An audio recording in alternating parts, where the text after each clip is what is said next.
wàcce leen micro yi. wàcce leen micro yi. wàcce leen micro yi. ok merci beaucoup. wàcce leen micro yi. mais ñu ngi lay nuyu bu baax a baax. maa ngi leen di fay journaliste Sénégal macha allah tey bëri ngeen fii loolu wane na ni gis ngeen intérêt ci ñëw fekkee li xamoon rek ñombe mooy le ministre Pape Malick Ndour mi nga xam da doon tukki ñu wàcce ko ci ñu ne ko doo dem ci avion bi te teguñu ko fenn après ñu ne ko da ngay wusi gendarmerie tey wusi na wusi bi am na ndam lu rëy ndax waxuñu ko lu am maanaa lu am fulla lu may laaj ko loo xam ci reyante yi amoon ci dëkk bi 2021 ba 2024 ndax yow sa problème sécurité amoon ngay problème sécurité mën leen aw ma benn problème sécurité kon na leen ni moom dafa jub di jubal dëggantaan moom inventé wul ay jub ak ay jubal moom da cee dëkk ñu xam ko ci bëgg liggéeyam mën liggéeyam macha allah ci mu sonal leen lool nag ndax dafa jàng nag xam économie nag fu gars yi waxee mu damat leen lu ñu teg mu teggi mais en réalité amul dara lu ñu ko topp nee nañ ko daal dañu doon laaj rek loo xam mu ne man lu xaw ma ci dara dara laa xam ngeen may laaj loo xam ci événement yi man leen lu ngeen may laaj yéen lu ma dama xam lu ngeen xamul yéen moom dafa xam lu gendarme yi xamul moom rayul bokk ci ñiy rey dóorul nañ ko dem laaj ñi rey otul mbootal combat rayul kenn dóorul kenn donc moom Pape Malick amul dara lu ñu ko mën topp un deux bu ñu ko topp sax du ñuy ñoo ko war a oo parce que ministre la woon ministre xam ngeen dañ koy oo feneen fudul fii donc foofu aussi respecté wuñu ay droit am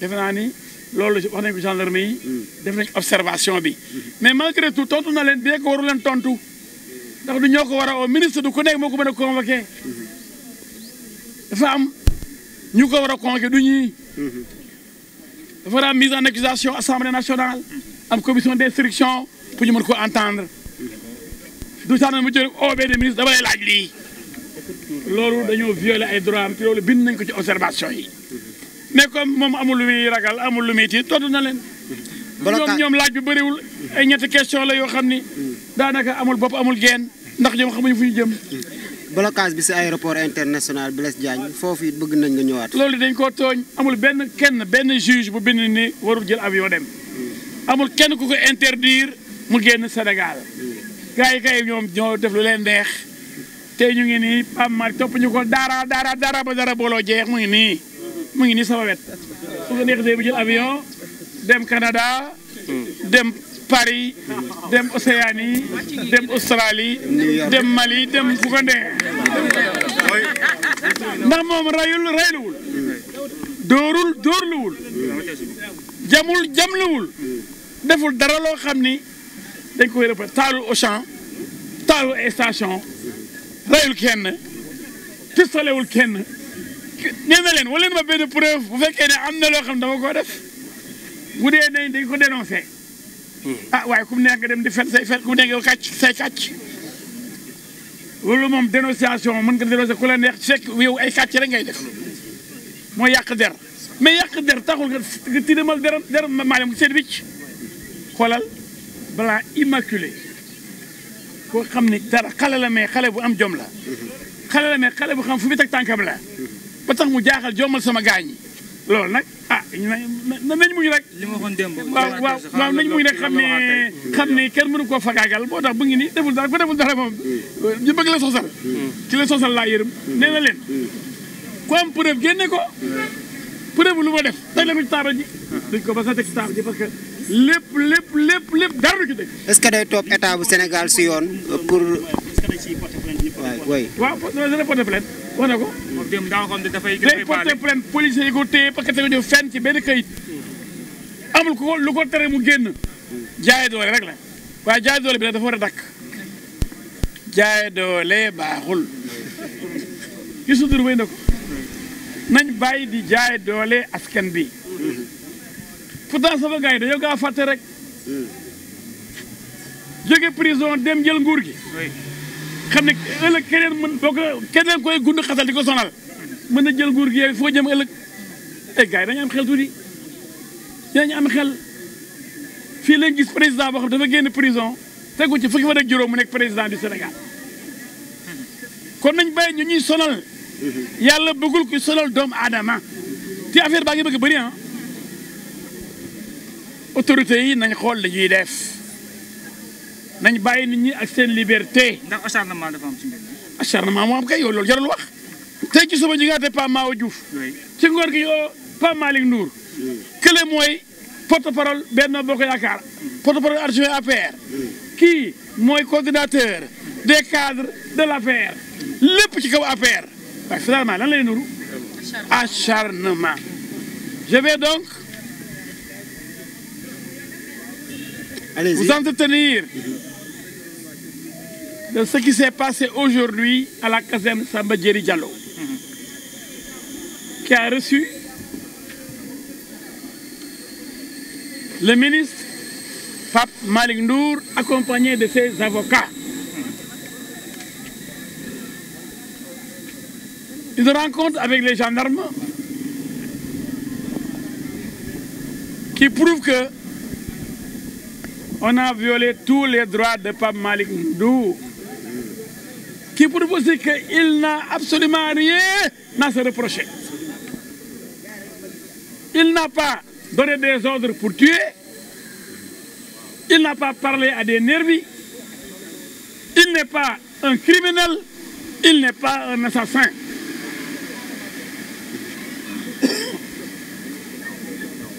En voulant le faire passer pour un assassin, aujourd'hui, l'enquête a été ridicule.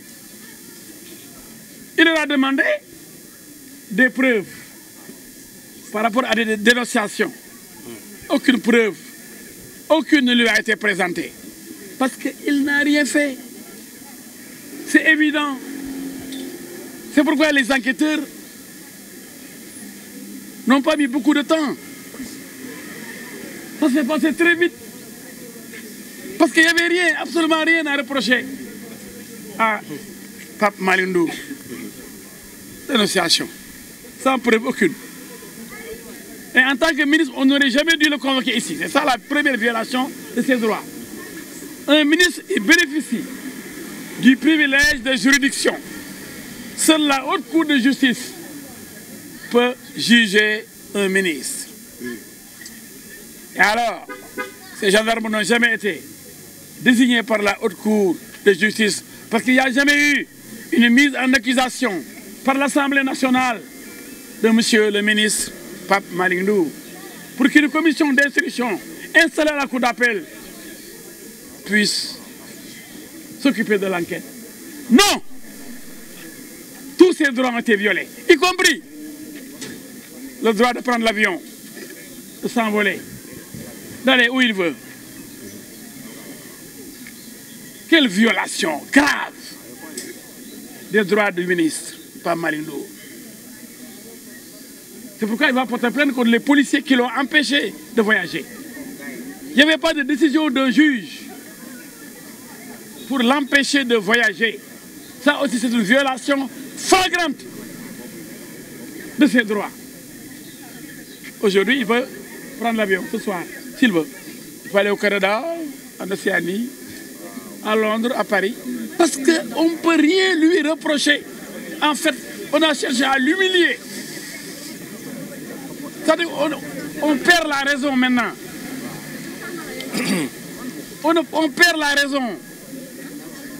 Parce qu'il y a l'animosité, le désir de faire mal à quelqu'un qui est zen, qui est blanc comme neige, quelqu'un qui s'est toujours préoccupé de son pays et de son développement, un grand économiste. qui les empêche de dormir, qui répond toujours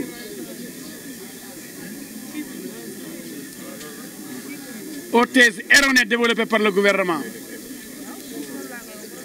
C'est un intellectuel de haut niveau, courageux,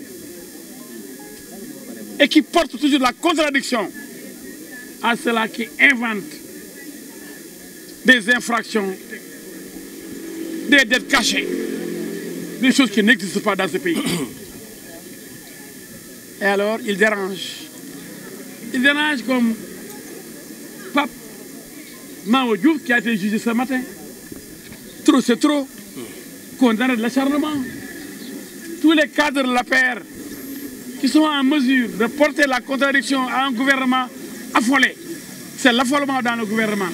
Parce que c'est l'incompétence devant les inondations, devant la vie chère, devant le manque d'emploi pour les jeunes, devant les promesses non tenues. Alors ces cadres de la paire apportent toujours la contradiction avec des éléments concrets sur la table. Donc, Pape Malick Ndour est le coordinateur de tous les cadres de la paire. Donc, on cherche à le museler. Mais maître, n'est-il pas paradoxal de vouloir poursuivre, de vouloir porter plainte sur un agent et de vouloir épargner celui qui avait porté plainte contre monsieur le ministre? De toute façon, l'enquête a écarté la plainte de ce monsieur-là contre M. Pape Malick Ndour. Parce qu'il leur a posé la question. Il a posé la question aux enquêteurs. Ils ont écarté, parce qu'ils savent que ça c'est de grosses farces quoi. Ce gars-là qui dit avoir porté plainte contre Pape Malick Ndour sans aucune preuve. J'ai compris qu'on a écarté cette plainte et on a parlé maintenant de dénonciation seulement. N'est-ce pas, M. Ndour? On a dit oui, il leur a posé la question, il dit je veux savoir. Et on a dit non, c'est pas ça qui m'a amené ici. Et on lui a dit non, c'est pas ça qui vous a amené ici, M. Ndour. Mais c'est une dénonciation par rapport à des crimes. Des crimes qui auraient été opérés ici dans ce pays, des crimes de droit international. Et il leur dit, moi je veux bien voir les preuves de ces crimes que j'aurais perpétrés, que j'aurais occasionné. Aucune preuve. Et les gendarmes ont montré qu'ils étaient incapables de produire la moindre preuve. Donc nous sommes sortis de l'enquête ragaillardie, convaincus que seule la vérité est révolutionnaire, convaincus qu'on ne peut rien reprocher à Pape Malick Ndour. On ne peut sortir aucune preuve contre Pape Malick Ndour. Par conséquent, nous allons rentrer. Il peut voyager dès cette nuit. Comment? Il peut voyager dès cette nuit. Il peut voyager tout de suite. Il peut quitter ici la gendarmerie pour aller à l'aéroport. Parce qu'on l'a arrêté arbitrairement, illégalement, de façon injuste et inexplicable. Aucune raison, aucune décision de juge. C'est une violation flagrante des droits du ministre, Pape Malick Ndour. Donc vraiment, nous vous remercions. Je crois que c'est clair, net et précis. Qu'on arrête d'intimider les gens, qu'on arrête de s'acharner sur les gens, qu'on laisse